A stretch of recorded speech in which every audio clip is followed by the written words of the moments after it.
Charlie November Uniform 8 Traffic Cessna Charlie. Foxtrot Yankee India Lima is taxiing to parking.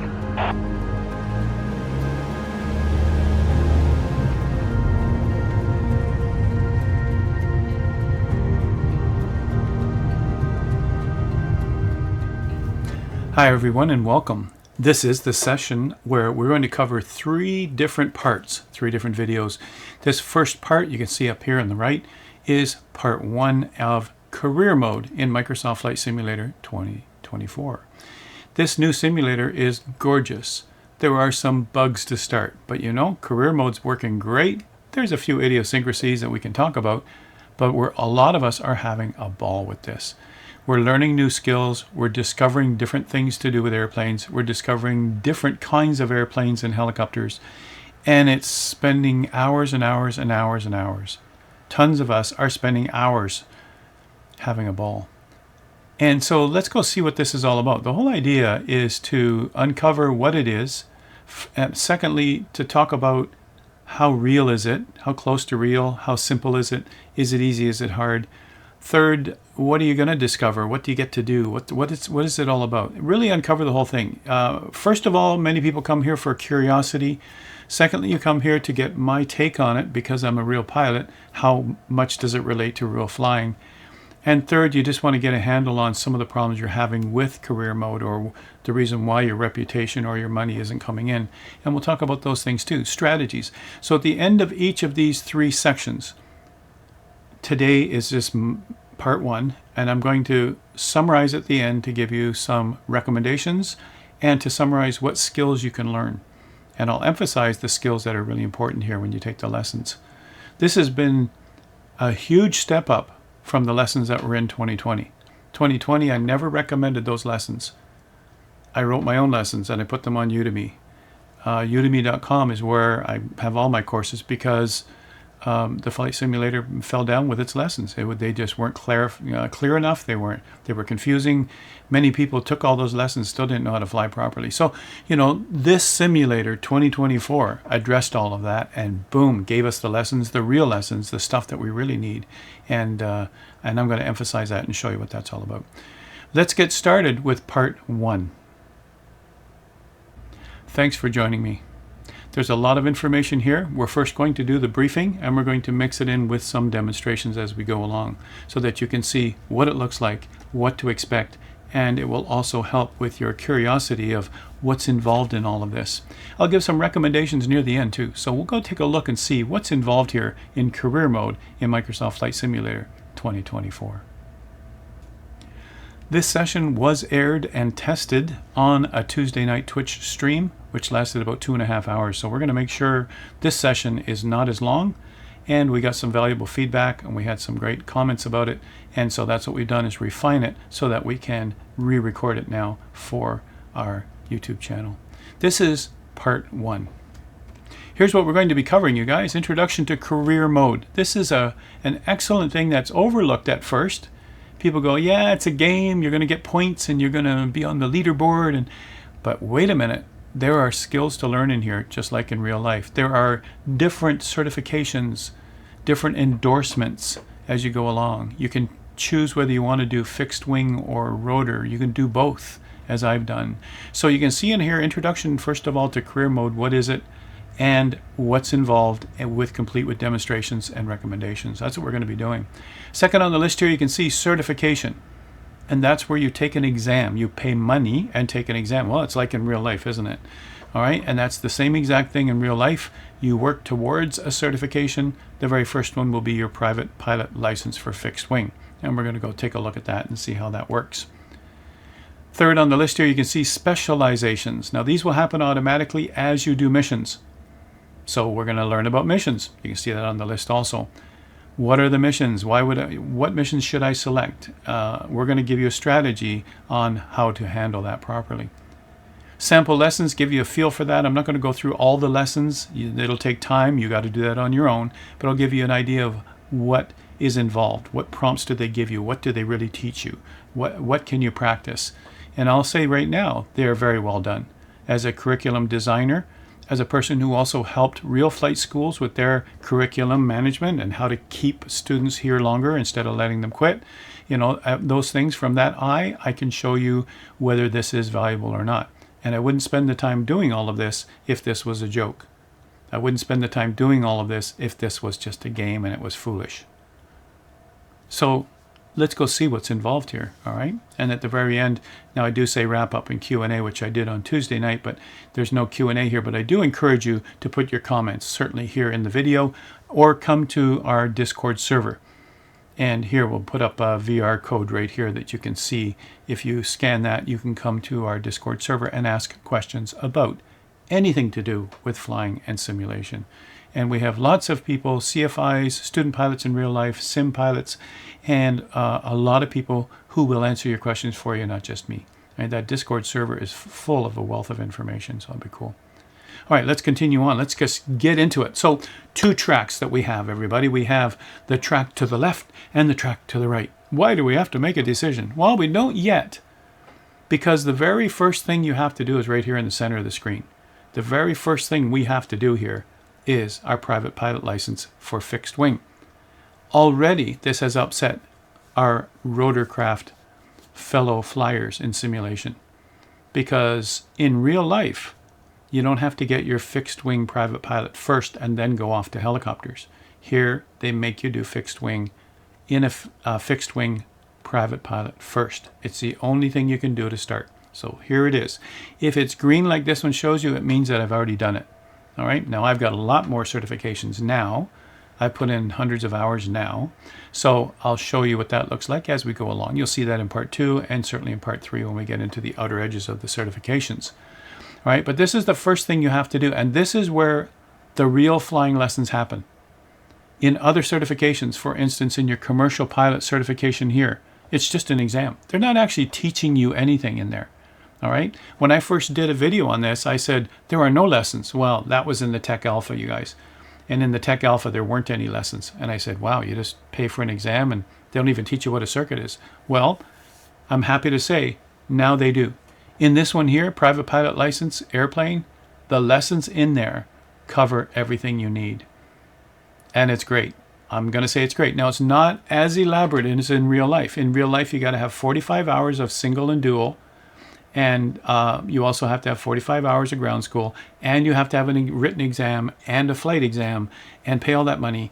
And $20,000, $30,000 later, you have your license. And some of us, a year or so later, we finally have our license. Here, of course, it's got to be simpler or people would not do it. All right. And it is simpler, but you're learning the basics.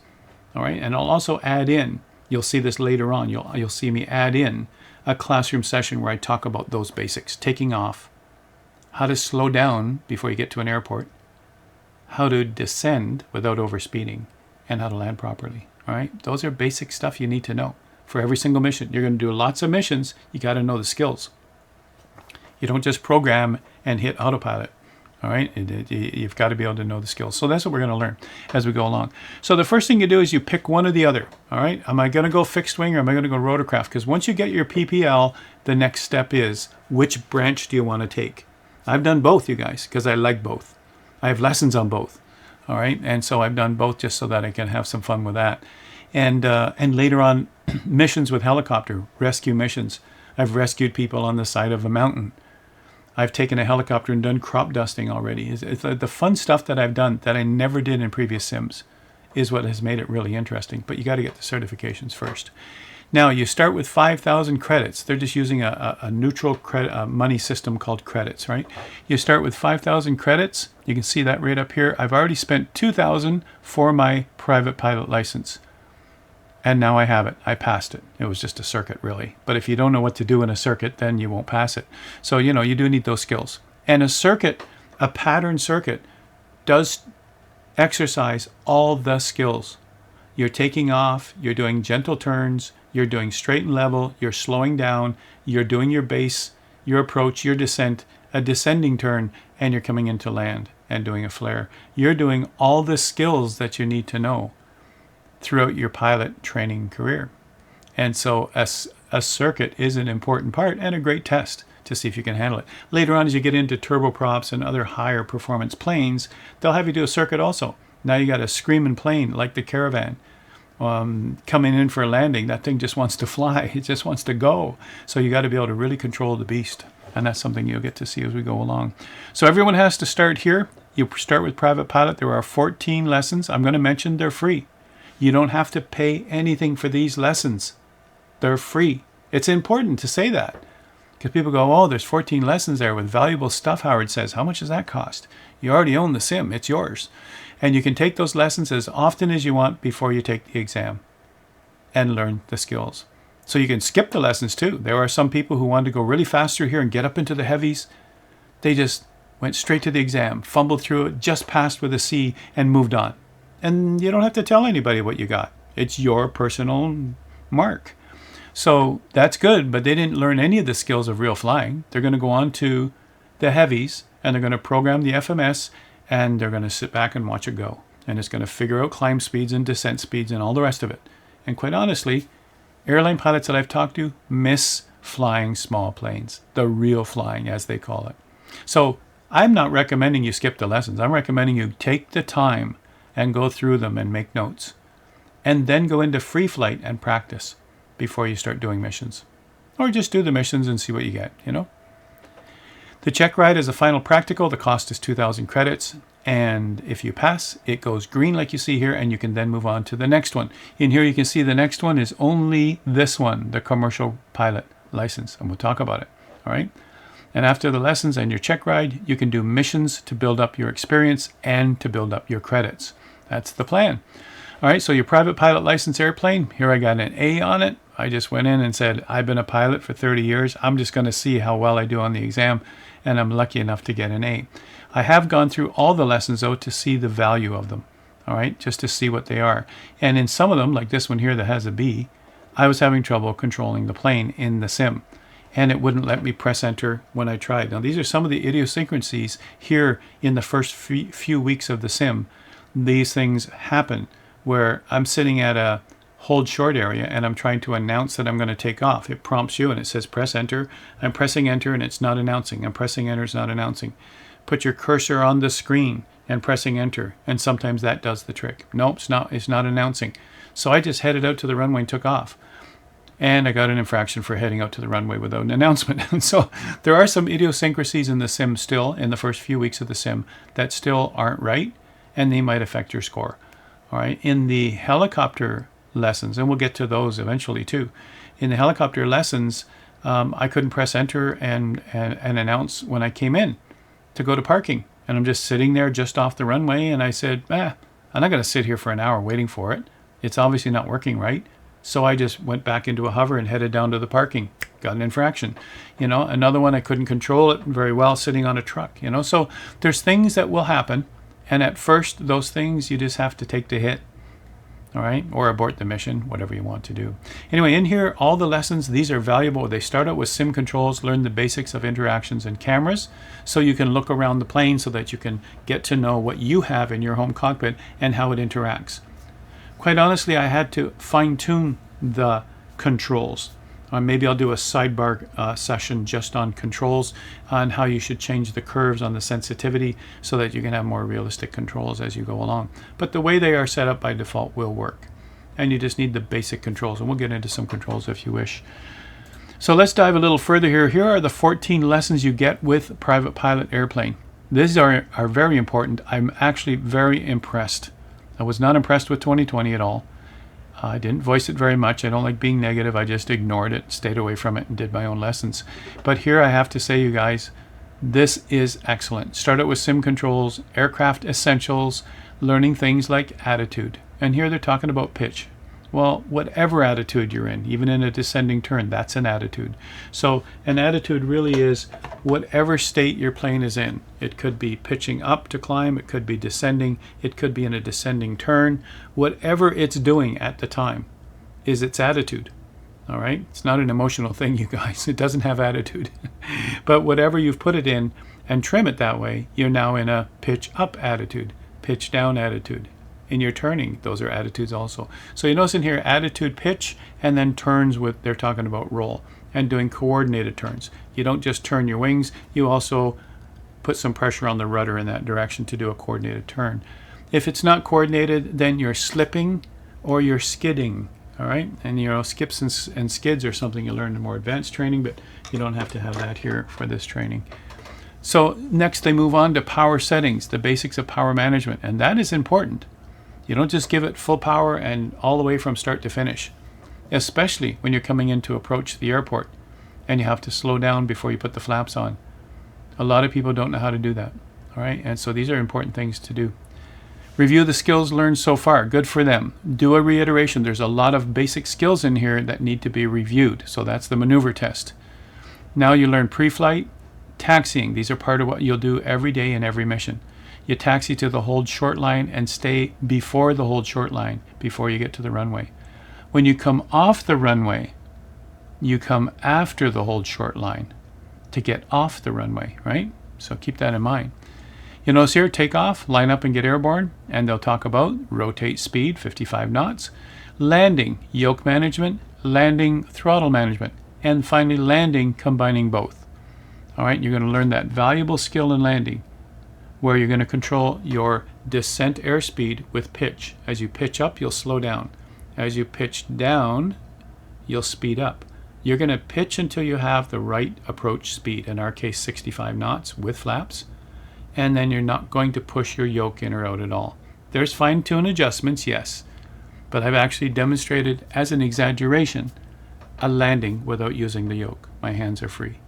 So I've set my airspeed with my yoke, I've trimmed it so that it stays there, and I've taken my hands off and landed while I went all the way in until I almost hit the runway, and then I pull back on the yoke.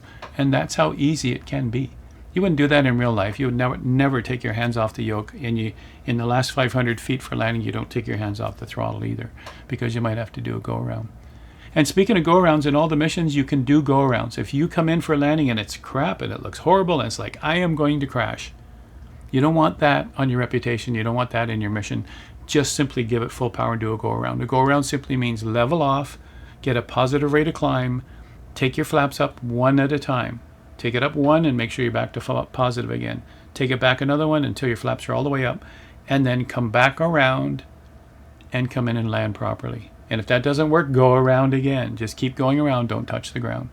You can do a go around. They don't teach you go around here. So downwind, follow a traffic pattern, and then in your final lesson, it says first solo flight. And guess what? This first solo flight is harder than the test. It's harder than the exam. The exam is just a circuit. The exam is one circuit. Whereas the first solo flight, you're taking off, you're going somewhere, you're coming in on a long final. I think it's Bob Hope Airport or something like that. So this is very elaborate. This is very good. They've done an excellent job in here, and it gives my full approval, you guys. Stay with this. Go over it again and again. Do it as often as you need before you get to missions, and you'll be rewarded with missions with excellent results.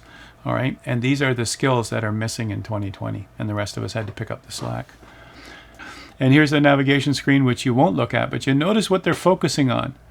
The main PFD, airspeed, attitude, altimeter for your altitude, and your vertical speed when you're climbing, descending, or staying level, and the RPMs of your engine. That's all they're highlighting here because that's what you glance at the most. We're not even looking at navigation. All right, and in our default look out the window, we see this screen and we see just the RPMs. So, and this is your typical view, you guys. Now, you don't need to see all this down below, so you can right-click the cockpit area and drag it so that you only see this and you see out the window. You got to do visual, you guys. This is not an IFR kind of lesson. This isn't IFR kind of flying. You got to see out the window where you're going and your attitude. So now this commercial lesson, this is it. Start training, and you're going to learn what is it talking about with commercial. Well, you're going to take people or you're going to take parcels. It's transport or flight seeing. A lot of these first missions that you'll do are called flight seeing. You're going to take a couple up who want to see their hometown from the air. Oh, it's wonderful. Are you scared? You'll hear all these comments. And you're going to go to that destination wherever it is, and you're going to go into a nice slow loop around that destination, and then you're going to head back to the airport. That's it. and you're going to hear their comments whether you're rough with the plane or not. But the commercial lesson and the commercial license is your key to start making money. You can't go any further until you do missions to make money, just like in real life. You cannot make money with airplanes until you have your commercial license. So it is the same as in real life. I've clicked that twice. All right, so your commercial pilot license airplane, it's $2,500. I've got $3,000 up there in the upper right corner. I've got just enough money to take my commercial, and then I can start making more money. So that's the key, you guys. And you notice in here, it does talk about things that should have been in basics. This is why I say there's not much in here for lessons, but there are lessons in here that should have been back in the basics for PPL, which is where you learn this stuff. Trim management should not be here. Matter of fact, there should be no new lessons here. Really, when you get your commercial license, it's about interacting with customers who are in the plane, interacting with parcels that can't be banged around. All right, that's really what your commercial license is all about, making money to take people or parcels. And doing other things, like being hired to rescue someone from a mountain with a helicopter, things like that. So you need this license to make money. And by the time you're done this, you've got $500 left. You got 500 credits left. So you can't do anything more with 500 credits. You need to go do missions, all right? So I would suggest you go through these lessons because they should have been in the PPL, but it's just overwhelming for most people. They already got 14 lessons in there. They're going to add, let's make it 20. Let's make it an even 20. No, they're not going to do that. But honestly, the trim management should be in there when you're learning attitude. You always change your attitude and trim the pressure off your yoke. That's what you do. And so trim management's a very important one. So go down the list and see what's in here. And then go and plunge and take the exam. This is, again, just a circuit. All right? So let's look at the other side now. Now, believe it or not, you had to have your PPL first. You had to get your commercial second. You had to go and do missions, and we'll talk about that in a minute, to make more money so that you can afford your commercial pilot license, Rotorcraft. We only have $500 left. We cannot do this exam. But you can do the Rotorcraft lessons in here. So you can go in here and do the Rotorcraft lessons. They'll put you in the Cabri, same thing I used when I made my helicopter course on udemy.com. But in here you would do commercial lessons, which means, again, this is really not commercial. This is basics of helicopter flying. You start out with a hover. You learn what a collective is. You learn what a cycle is. You learn all the basics. You start with a hover, and you learn to go forward and then hover. You learn to go back. You learn to turn. You learn all the basics. They're calling it commercial pilot license. Quite honestly, the sim, this is one big fault of the sim, is that you have to have your fixed wing PPL and commercial before you can even go here. All right? You cannot go any further. And so you don't actually have enough money left. The commercial pilot license Rotorcraft costs $3,500 for the exam. Remember the previous screen. Once I finished my $2,000 here, I only had $3,000 left. I don't have enough money to go straight here. I had to go get my commercial first, do some missions, build up $3,500, and then go into my Rotorcraft. Just so you know how that works. All right, Rotorcraft, here we go. What do we need for it? If you click on any one of these areas, and these ones are locked too, any one of these areas that you wish to go to, it gives you the criteria. In this case, I've got 2 green dots, meaning I meet the criteria. I can go for it. All right, you can still go in and take the lessons, all you want, without any cost, without any prohibited. You've already got your PPL, so it unlocks this. You can go in and do those lessons, no problem. But you want to be able to see this first. Private pilot license airplane, got it. And perform first flight airplane missions. And have enough money to write the exam. Right? So there's like 3 criteria in there. So you need your fixed wing commercial license, build some missions, get paid, and afford helicopter lessons. And you know what? That is exactly the same in real life. I've had helicopter lessons. I never finished them. I never did because already one lesson in a helicopter cost me $450. We're talking a lot of years ago. One lesson. I had 4 lessons in helicopters. I loved it. It was awesome. And it was starting to run out of money. So I went back to my fixed wing and said, okay, I can rent Cessnas cheaper than I can take one helicopter lesson. And I never did finish them completely. So this is the same here in real life. Look at this. They're making the helicopter commercial pilot license more expensive than the commercial pilot license for fixed wing. and you can't afford it till you do a bunch of missions. All right, so that's just interesting, isn't it, how that works? So your commercial pilot license rotorcraft is $3,500. We only have 3,000, but you can take all the lessons, and it really is good. This is really your PPL stuff, but you can't get here first. They should change that in the sim. You shouldn't have to do fixed wing airplane first. You should be able to go straight in and learn the basics and write your basic PPL for helicopter. You should be able to do that and never touch fixed wing if you don't ever want to. That's one thing I'm surprised they did. All right, the scoring system with lessons. Now, when you finish a lesson here, I've just finished with a fixed wing, pulled it down, parked it properly, did every prompt it said, and I managed to get A on it. All right. Oh, this one here is basic handling trim man. Oh, this is the lesson on trim management. That's what this is. Sorry, this isn't a mission, but it's the same criteria. It's the same layout. It's the same look and feel when you do an actual mission. This is training. Sorry, I forgot what this was on my screen. In here, reduced power, maintain altitude. Remember that basic skill. Trim the aircraft. For some reason, I didn't at some point, or they didn't like my trim. Increase power, maintain altitude, because it's prompting you to do that. So for some reason, you know, and you guys, I am an experienced pilot for fixed wing. I rent Cessna 172s. It's the most amount of log entries on my logbook is the 172. I first learned on a 150. I should be able to nail this, and guess what? We're not all perfect, especially in the sim. The sim isn't the same controls in the real thing. We try to get as close as possible. You don't have the same feel. The trim wheel feels different in a real plane. The actual visuals as you're coming into the runway are very different. You can feel yourself sinking. You can feel more things. You can feel vibrations of the engine. There's lots more things in real life that we don't get here. And it's harder. And we got this one screen where we got to kind of change the view or use our head tracker to try and look around. And we still got this flat screen instead of depth perception. So there are differences. It's actually harder to fly in the sim. And for that reason, you probably will never get perfect. Now, I'm just saying probably. I mean, you could be a better pilot and you could be acing this every time. I will say I've had some missions that come up 100% on some of these things. They're not checking each of these things. This is the lesson things that they're checking. All right.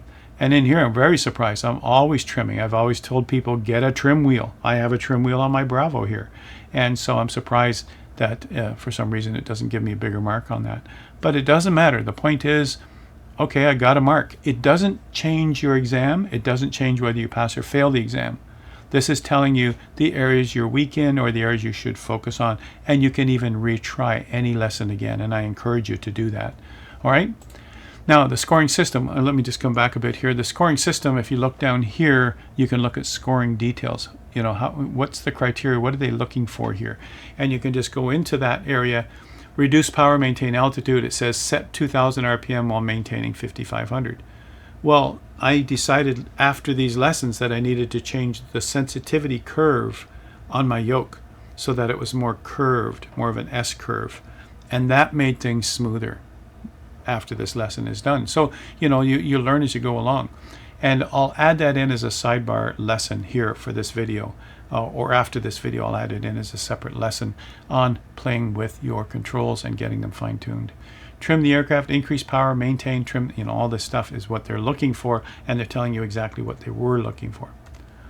All right, departure training. Let's just give you a sample of what that looks like. I'm going to suggest every single training session and every single mission you open up the tablet and see what it says in there.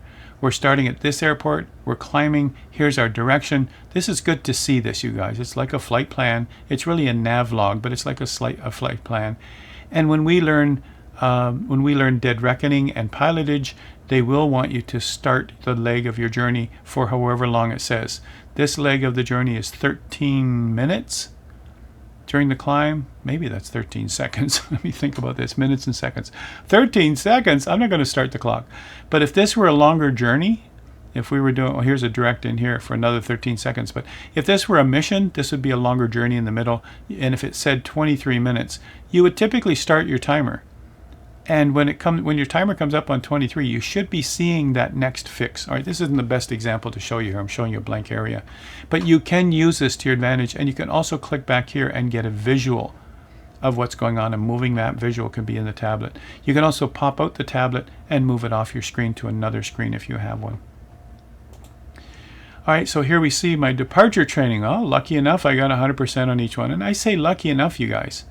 It still didn't give me full bars here, so I don't know what's it missing. It says 100 here, and so, you know, don't worry about it. This could have been a C. I'm going to show you some that I did get a C, just to show you that we're all human and we're going to have troubles. The one I got a C on, I went back and did it again, and then I got an A. So, you know, you learn from it. And that's what you should do with it. Learn from those results. Now, the commercial pilot license, here's all the lessons in here. I think there's 11 altogether. 1, 2, 3, 4, 5. Oh, there's only 6 here. Just a minute. Oh, there's 11 in the Rotorcraft one. There's 6 here. Trim management, departure, dead reckoning, landmark navigation, arrival, and for solo navigation. Certainly this is all needed to go to your missions. Your missions need all this stuff. This is all stuff you learn in your private pilot in real life. So they've just taken some of that, the more advanced things, and moved them into your commercial. All right? And in your commercial, here, there are more lessons that you'll need to do your missions. And then you can start getting paid. Keep in mind, you can do your missions as soon as you have your PPL. You don't need commercial to do missions, but you don't get paid for those missions until you have commercial. You really want to get paid for them because then you can do more certifications. All right? Did I miss something here? Somehow I'm doing double clicks with my mouse. Okay. Missions help you build experience. Here's the mission screen. This is actually how you start in the lobby area of the flight school, on the coffee table with your laptop. Guess what? As you build reputation and you build experience, they give you an office, your own office. Is that cool? All right, and that's what you get to do. But you can see in here, you can't make money until your commercial certification. So that's what you want to do. All right, you can see in here, I've already got one certification passed. You can go in and see what that looks like. One specialization has been unlocked, and that will help you to get eligible for future certifications and future endorsements. So to build experience, select from any mission available. And you can see right now in this early stage of my career, in career mode, I only have flight seeing. That's what these are with the little feather on them. All right, you can see I've clicked on one to see what it looks like. It's a 30-minute flight in a 172 and in her Bracebridge Discovery Tour. Now, I picked this area to train in because this is where I trained in real life. I trained at Oshawa Airport.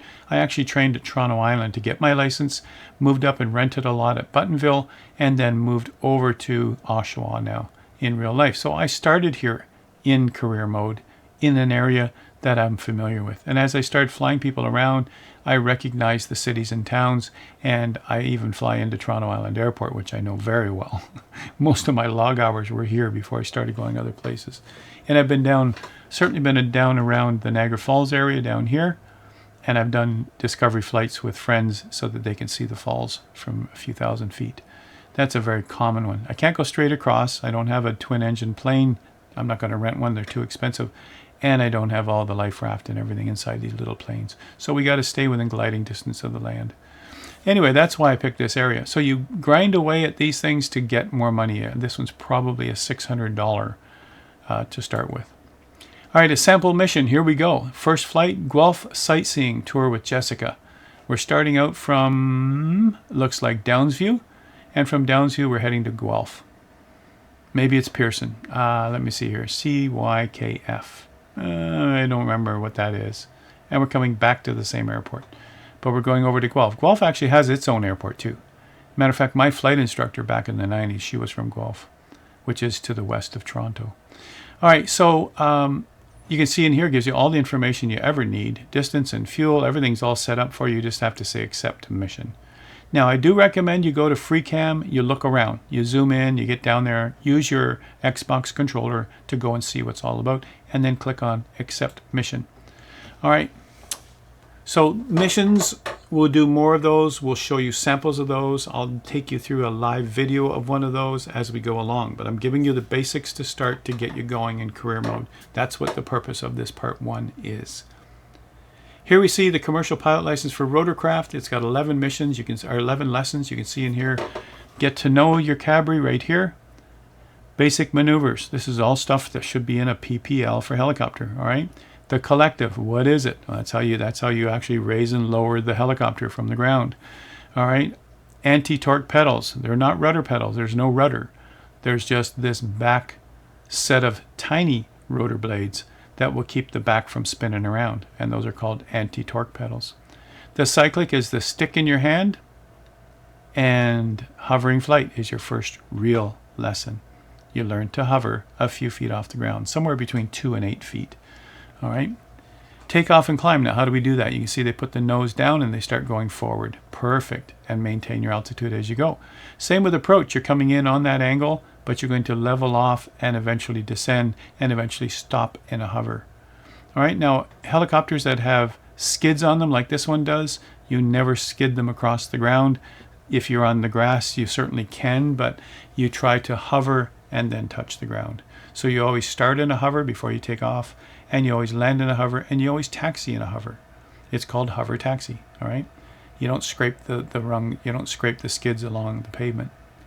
For solo flight, finally alone in a helicopter, which again in the PPL would be your solo flight when you got your solo endorsement, right?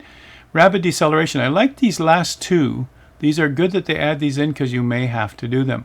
When you're doing crop dusting, the fuel truck, you're going to have to land on the, not the fuel truck, the fluid truck, the refill truck they call it, where you pick up your chemicals to spray on the field. You have to land on the truck. And in a few of these missions, the truck was nestled near the trees.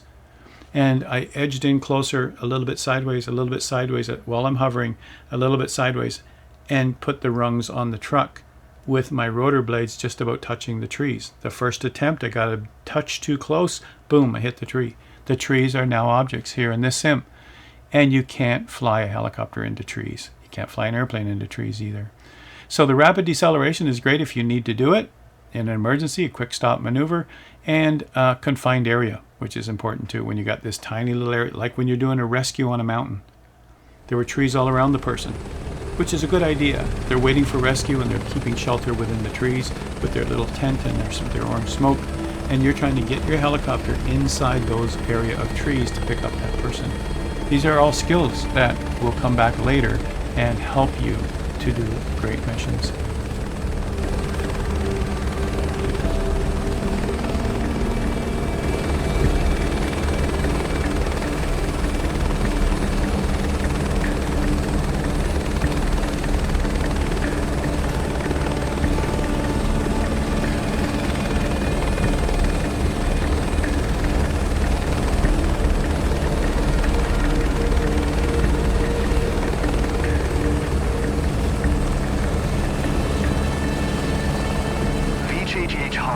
I found him. She managed to stay safe at a safe spot.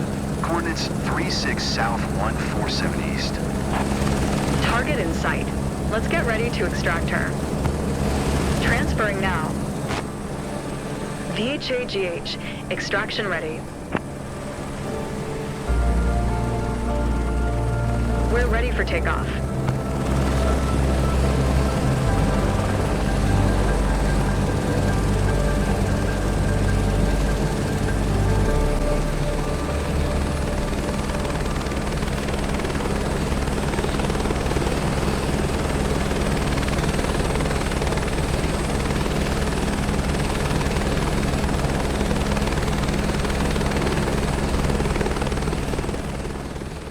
Your goal, this is a summary so far of what we talked about. Your goal is to take all the lessons in these two certifications, then attempt to pass the final check ride for each one.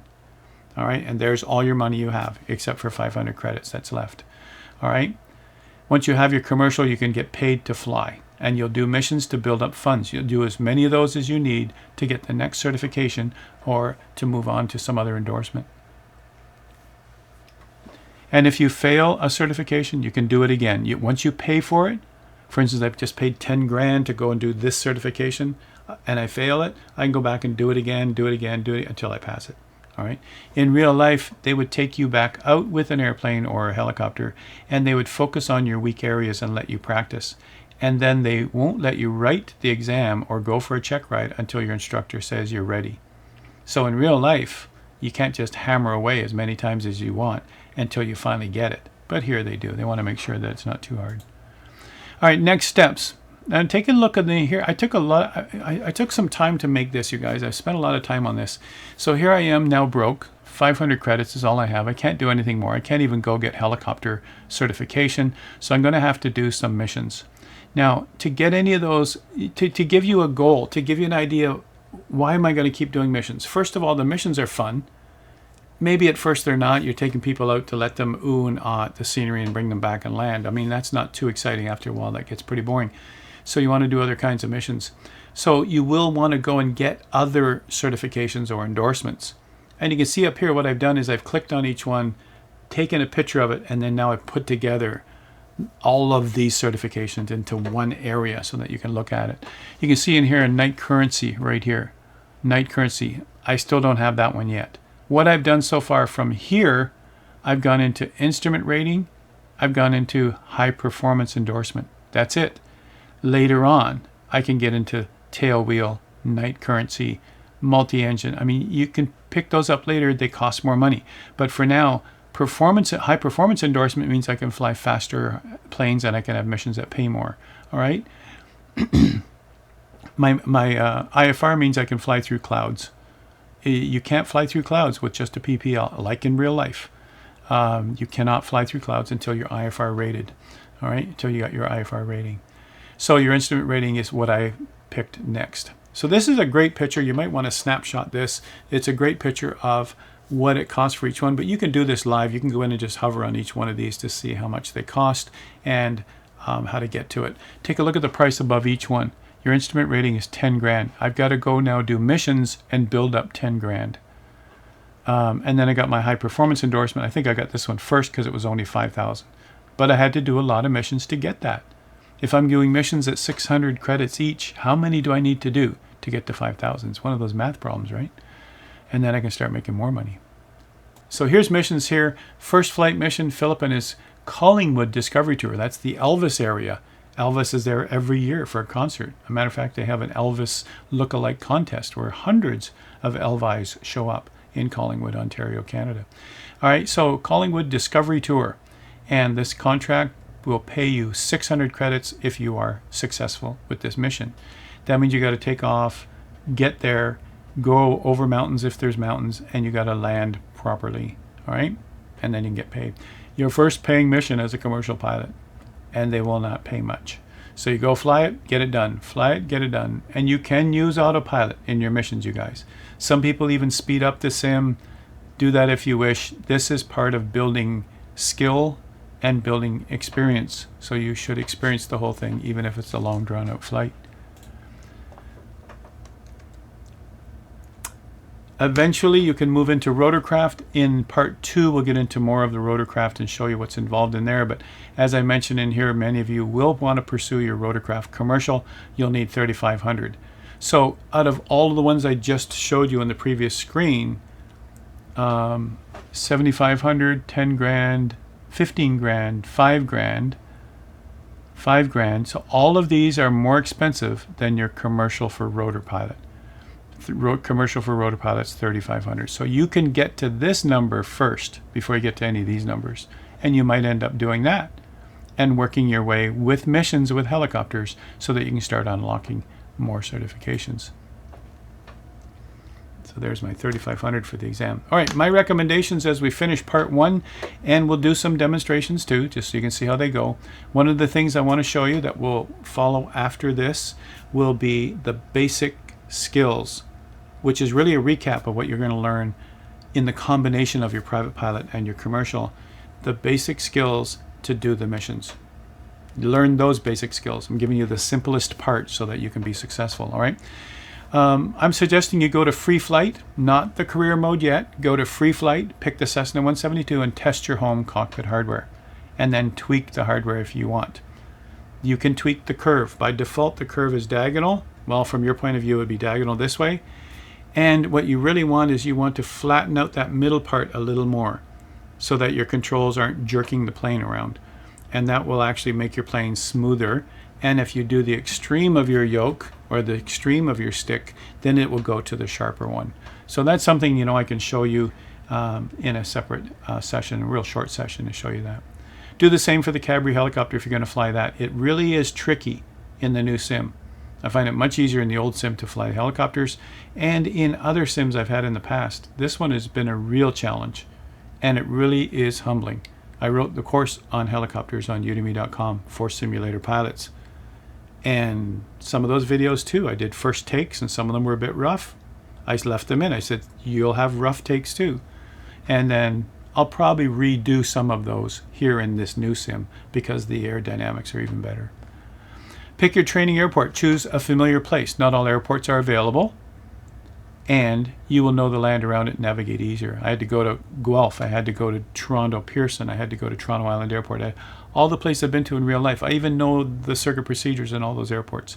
So it was familiar ground. I nailed it. It was easy. I didn't have to learn new area and new territory. Now, later on, you can do missions in any part of the world. Later on, you can select a mission that's offered to you in Australia, a mission that's offered to you in Europe, and you can focus in that area and stay there. And eventually, you can start a company in whatever area of the world. So this doesn't limit you forever. This limits you at the start of what missions are available in this area where you train. All right? So that's important. Choose a familiar place. Do all the lessons for each certification. There's a ton of useful information. I highly endorse it. And you don't have the hourly expense in real life. Back in the 90s, it was $125 an hour for the plane. That's a wet rental. That means it includes the gas. And it was $40 an hour for the instructor. And I paid that every hour. Most lessons were an hour and a half to 2 hours. So I was paying probably around $300 for every lesson. Right? I paid as I went. Nowadays, it's $500 for every lesson. So take your time. Do any lesson over again. No cost, no extra anguish at all. Just do it again and get it right. And you don't have to get a grade A. Nobody will know. And it's your personal grade. You might go back and increase your grade and learn the skill, right? So learn the skill, then practice with missions. And that's the whole idea behind it, you guys. All right, one last thing in here. Don't focus on the money, although we need it to get started. You want to get the certification that makes you happy on a day-to-day flying basis. What do you really want to do? Eventually, I want to rescue people on mountains with helicopters. Okay, now you know your path. All right? Keep that in mind. You don't have to go get all of them. Things to note. For passenger ferry flights, passenger satisfaction affects your score. A couple of times I had some turbulence, and one time I let go of the yoke so I could... No, I let go of the stick in the helicopter so I changed hands so I could use my mouse, so I could bring my mouse back to the screen. And my left hand wasn't as sturdy as my right hand. The helicopter went woof like this and almost flipped. And the customers in it screamed, "I've never seen it shake like this before." And it dinged me. I didn't get 100% on customer sat. I got something like 65%. Same with when I came in to land. It was like, this helicopter is so hard to control. I came in for a hover, poof, hit the pavement.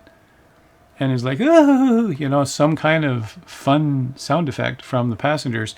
And my customer sat score was lower.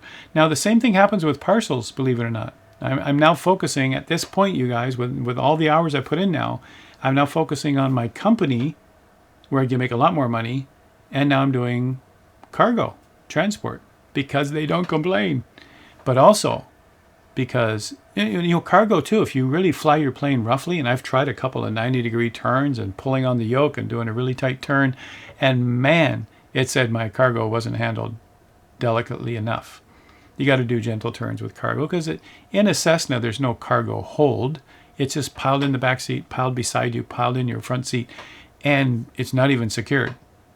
So, you know, you don't do abrupt flying or you'll lose part of your score on that also. All right, so keep that in mind. But I don't like hearing all that noise from the passengers, right? Sometimes you get airspace infractions even while sitting at parking. They will affect your score. And one time I couldn't call the radio. It just wouldn't let me. It didn't register my enter button. I moved the mouse over to the screen to focus it, and it still wouldn't enter. And I mentioned this before. And I just said, fine, I'm going to parking. I want to finish the mission. And I got dinged for an infraction. It will bring your performance, your airplane flying skills performance down a notch or two. 85% maybe, 80% maybe, and it will affect your score. And that's good. They're watching over you. Your score and how well you handle the flight affect your payout. Skipping anything, especially the cruise part, the main part of the flight, you can press Shift N to skip any section of your mission. If you skip the cruise, major ding. You won't even make money. You might make $10. Ooh, you know. So don't skip it. You can skip the walk around, but I think in later missions, even skipping the walk around dings something from you. Don't skip it. The whole idea is to do these things like in real life. Can you imagine? I've been flying Cessnas now for 30 years. Can you imagine I go up to it and go, I've done 1 million walk arounds. I don't need to do another one. Not good. I still need to do the walk around. I know. but you should know how to do it and what to look for by that point, right? Same with during shutdown, putting pitot covers on, all the rest of it is normal in real life. But at least here they don't make us put all the pitot covers on. You can use autopilot on the long, boring, high-paying flights, just like in real life. Autopilot is your friend. And you just simply put autopilot on and hit the nav button and make sure that it's got the magenta line on your screen. And use the CDI soft key. That's what it's called, the CDI. That actually stands for Course Deviation Indicator, which means the needle. But the CDI soft key on your G1000 will let you change from the green localizer to a magenta GPS. That's what you want to follow, all right? Because it actually has that in every single mission. Put on your autopilot, click the nav button. It'll hold whatever altitude you have, whatever pitch you have, and it will follow the magenta line. All right, so go ahead and use your autopilot. And I have one person on Twitch who just said to me yesterday on last night's session, he said, I put it on autopilot and I do household chores. He doesn't even watch the screen. So you can do that, sure. Why not? It's on autopilot. And it's not like in a real plane where you got to watch to make sure autopilot's doing it right. You've got lives at stake. You've got a very expensive airplane. But here in the sim is like, yeah, I just put it on autopilot and come back. I know it says up here it's going to take, you know, you look at your tablet or you look wherever, it's going to take another hour to finish that flight. I'll come back in 45. That's what they're doing. So yeah, you can do that. In real life, you can't ignore your airplane. You got to watch to make sure everything's working properly. You're not overheating. Your fuel isn't running out. You're not on the wrong track. You know, so you know these are things you got to look for in real life. But I stick around anyway. But you know, sometimes I was building lessons while I was watching my screen. I got multiple screens here, right? As I mentioned, sometimes pressing enter doesn't execute your radio call. I've gone over to my Xbox controller, which I've plugged into my PC, and it works great for other things. Use the A key on your Xbox controller, and then that actually worked. But there was a couple of times where nothing would get that prompt happening, so I just went over and parked, and I took the hit for an airspace infraction, taxiing without permission. All right, you guys, that's it. That's all there is in part one, and certainly there are demonstrations that will follow. I'll give you a couple of demonstrations. One thing you want to look at that I'll do right after this is I'm going to go straight into a demonstration of the basics, the basics for taking off, leveling, slowing down, and landing. Really, that's what you need for every mission. It's going to be a summary reminder. All right, and hopefully you've gone through all the lessons anyway, right? And so that's what we've done. We just got to start here, and from this point, you'll be just grinding missions, as they say. You keep doing missions to build enough funds to head in the direction you want to head and get that next certification. Once you get certifications, you will build up specializations. I'm going to focus on those in part two. And those specializations will then let you go and do those kinds of missions. Rescues on mountains, crop dusting, using the crane helicopter eventually to actually assemble a tower, an electrical tower. I mean, you know, these are the fun things you want to get to, but you've got to grind your way there, just like in real life. In real life, real pilots have to put in a bunch of hours before they can move on to specialty areas. All right, thanks for hanging in there with me. Let's go watch some demonstrations. I'll keep them short, and I'll give you a feel for what's happening in this sim with career mode.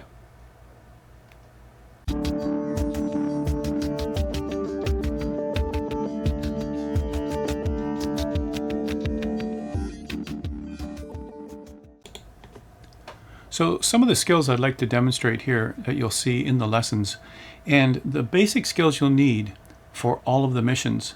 That's how we're going to build reputation. That's how we're going to build money so that we can have more certifications. We're going to do missions. And in those missions, they all become the same routine. You've got to start, just like in real life, you got to start at the airport in a parking spot with the engine cold and dark. You can skip the walk around, as I've mentioned already. But that's the only part you should skip. Everything else you should do. Start taxiing. Don't go too fast. Once you get out to the hold short, you make your radio call. I mean, all of those things are normal. These are skills that we're learning that are like in real life. We can also learn, of course, radio phraseology just by listening. We can't actually speak like we can with Say Intentions or with VATSIM or all the rest of those, but we can press enter every time we're prompted to make a call or make a reply. But once you get out to the runway, now it's time to take off. All right, so a lot of people will just take off and they're not quite sure what speed should I be and is there a proper way to do this. They do show you, as you see in the demonstrations, they do show you those little blue square bracket windows. Follow the windows. That'll get you there to your destination and land. It'll even give you square windows to come in and land. But the problem is not so much the takeoff, the problem is the landing. In the landing part, the square windows are showing you going further down and down and down and then finally to the runway, typically in a left-hand turn. As you do that, you're going to speed up so much that you're going to get dinged for going too fast for your flaps. Some of you know, you think that you put the flaps down to slow down, and you'll get dinged for hitting your flaps when you're too fast to speed. So, you know, it's really learning the skills of when to use flaps and why. First of all, I want to talk about the takeoff. Let's just talk about that for a minute. And in the takeoff procedure, as you take off with your plane and you start leaving the runway, there's 3 speeds you need to worry about. And we'll just talk about the 2 basic speeds you need in the Cessna 172. This is your trainer plane. Over 40,000 were built. Every single flight school I've been to where I rent planes, I rent the Cessna 172 because everybody's got one. All right, and it takes 4 people in it, and it's single engine, non-high performance, and it's cheap enough. I mean, cheap enough. Every time I take a friend, it's about $500 to go somewhere and have a hamburger, right? So you can't do that too often. So when I say cheap enough, take a look at any other plane. I want the high performance, baby. Well, it's going to cost you a lot. So these are the trainer planes to keep the cost down during your training. Now, we're taking this trainer plane on missions until you get into the faster planes, which you will. All right, but the same thing applies. What is the proper takeoff speed? What is the proper descent speeds? If you know those 2 things, you can confidently handle, and this is part of what you're learning in career mode, is the lessons for your certification on proper things to do. The 2 speeds you need to learn, first of all, as you're screaming down the runway at full power, you need to know rotate. Rotate simply means that we're still on the runway, we're simply going to rotate on our wheels. That's what it really means, you guys. We're still on our wheels, we're still on the runway, but we're going to pull the nose up with the yoke. We're going to pull it towards us. As we do that, the angle of attack changes on the plane. That angle of attack now will help us to start to lift off. And away we go. If we're trimmed for takeoff, it'll already take off at the right speed. With these small planes, these are not jet engine, these are not military jets that can just point straight up and go. If we go too high, we'll stall and fall. If we go too low, we'll be screaming head toward the ground. And if we stay level, well, we'll never get to altitude that we need to get to. So the proper climb speed for a Cessna 172 is around 74 knots. I say around because they've got different model numbers. N model, 172N, 172S, 172R, all the way down the list. And all of them have a few different knots difference. But the general rule, 74 knots as you're climbing. So the first rule is your rotate speed, the point where you start to pull back gently. You pull back gently to start to fly. That rotate speed is 55 knots. Look for that, focus on that when you see it in the lessons too. At 55 knots, we start to offer. We actually bring this nose wheel off the ground and we start to fly. And then we trim for 74 knots and keep climbing. One of the reasons for that specific airspeed, it's the best cooling for the engine without going too slow. There is a VX, the V speeds, right? A VX is steeper when you got to get over an obstacle. It's a slower airspeed because you're trying to go higher, faster. And that slower airspeed means the engine is warming up faster, especially in the middle of July in the summer. All right, and so this isn't a good thing for the airplane. The airplane wants to be 74 knots with more airflow coming through. All right, but a slower speed as you point the nose up if you have to really climb fast over trees or something. All right, so the normal climb 74 is VY. So you need to know VR and VY. That's all you need to know. We don't want to cloud you with a whole bunch of V speeds. All right. And if you have to get over an obstacle, you're actually aiming for whatever VX is. It depends on the model. VX could be 68. All right. It'll be slower because your nose is higher. All right. So we get up to altitude and now we level the plane at whatever altitude it's supposed to be at. We can use autopilot as I'm mentioning in the lesson. Once we use autopilot or we just trim it for that, remember every attitude change that you do, you need to trim afterwards so that you're not holding the yoke or the stick all the time. All right, you're still going to keep your hand on the yoke or the stick, but you're going to trim it so that you don't have to hold it away from center. All right, and that's just like in real life. Now, the other thing I want to talk about is the landing part. This is just a summary, you guys. We have whole lessons, whole Tuesday evening lessons on each of these skills. But when you get to your destination, again, you can follow the square brackets. These are these cyan well, they're square brackets anyway that you follow in the sky. You can do that. You can also turn them off. There's a toggle for that. But once you get good at it, you know how to arrive at an airport. Here's the basic rule to arrive at an airport. Every airport, the circuit height that you're supposed to fly around in the airport area, the runway area, is 1,000 feet above the ground. That's the general rule on all airports, unless written otherwise in published airport diagrams.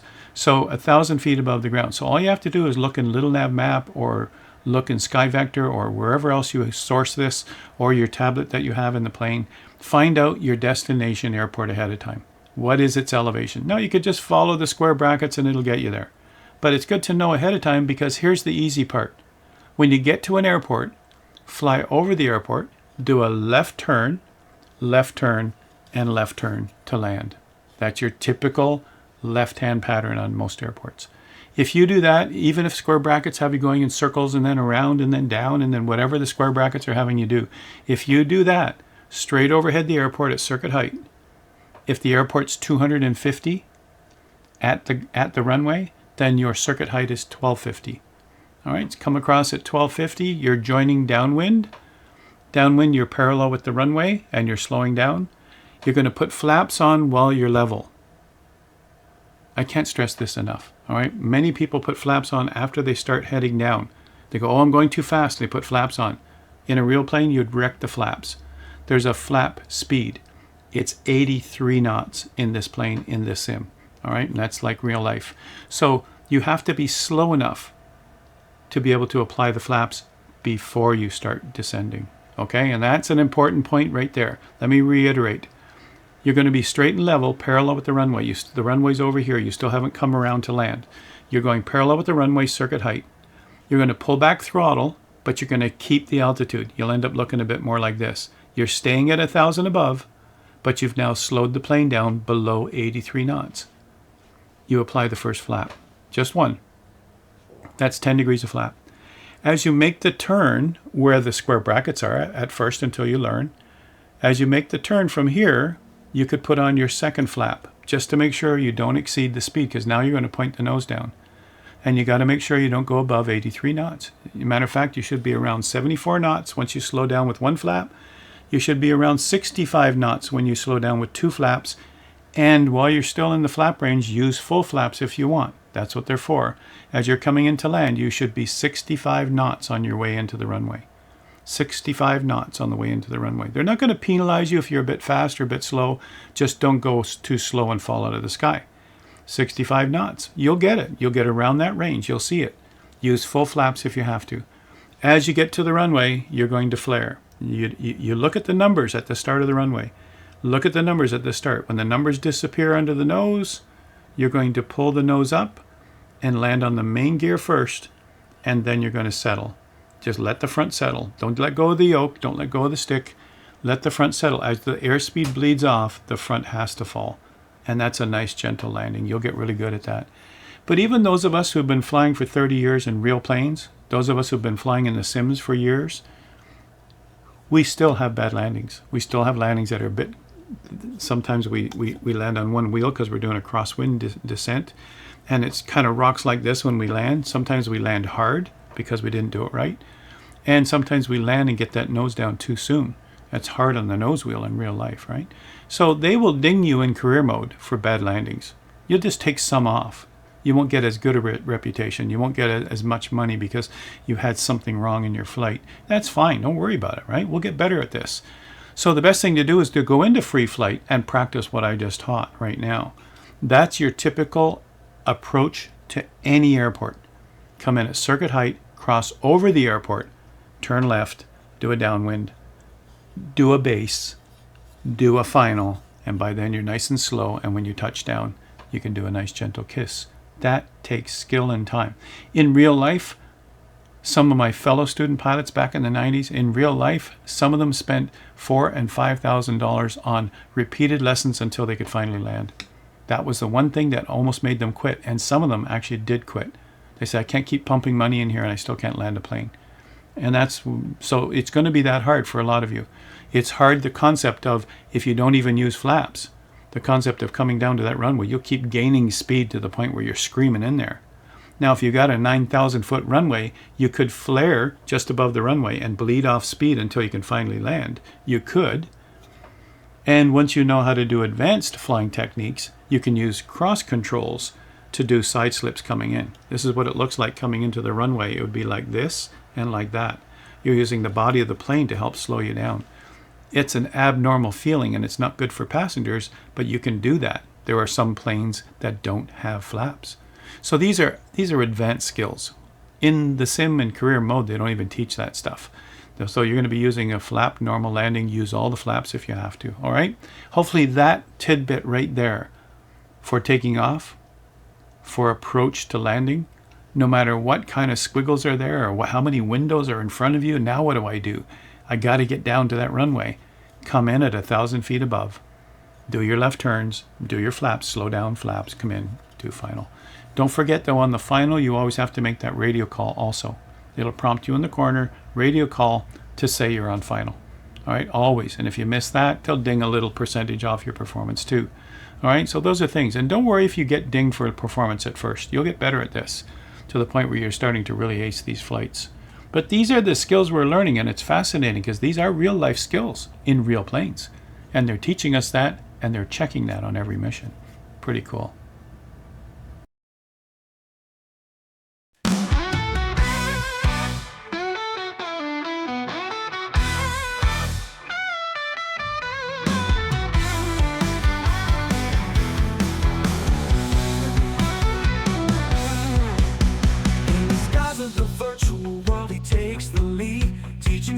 To soar, planting knowledge like a seed. With patience and kindness, he shows the way, turning clouds of confusion into a sunny day. He's got the wisdom of the real world skies, guiding us higher, helping us realize that flying's not just a dream in the blue.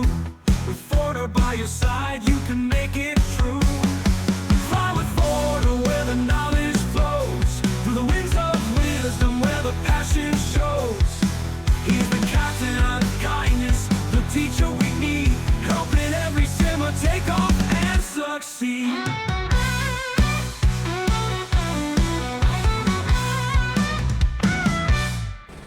He speaks in calm tones, steady and clear, breaking down the lessons, erasing the fear. From takeoff to landing, he covers it all. In his virtual cockpit, you'll never feel small. A community's heart, a mentor, a friend. He'll stick by your side till the lessons end. It's more than a game, it's the art of the air. And with Forder's guidance, you'll always get there. Fly with Forder where the knowledge flows, through the winds of wisdom where the passion shows. He's the captain of kindness, the teacher we need, helping every simmer take off and succeed.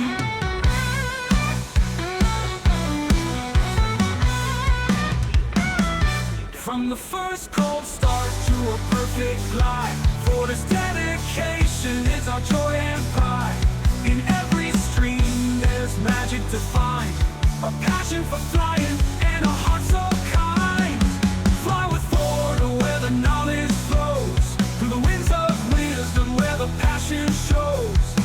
He's the captain of kindness, the teacher we need, helping every simmer take off and succeed. So here's to Forder, our guide in the air, a pilot of patience with a heart that cares. With every new lesson, our dreams take flight, flying with Forder.